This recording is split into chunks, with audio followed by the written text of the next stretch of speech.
చపాతీలో మీరు ఎక్కువగా ఏం కర్రీ ప్రిపేర్ చేస్తారో కామెంట్లో చెప్పండి. నేనైతే ఈ మైసూర్ పప్పు అంటారు కదా, ఈ కర్రీయే ఎక్కువగా ప్రిపేర్ చేస్తాను. ఒక 10 నిమిషాల్లో అయితే రెడీ అయిపోతుంది. అండ్ సింపుల్ కూడా. చాలామంది ఈ పప్పుని ఎర్రపప్పు అని కూడా అంటారంట. మీరు ఎర్రపప్పు అంటారా, మైసూర్ పప్పు అంటారా కామెంట్లో చెప్పేయండి.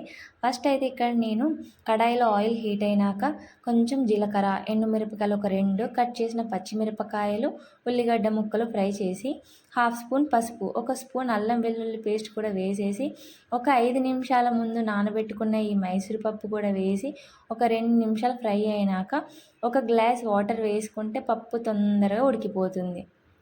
ఇక ఈ పప్పు ఉడుకుతుండగా సరిపడా ఉప్పు, నేను మిర్చి సరిపడా వేసుకున్నా కాబట్టి కారప్పొడి వాడట్లేదు.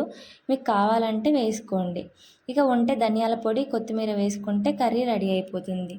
అండ్ నా ఈ వీడియో నచ్చినట్టయితే subscribe my channel. Thank you.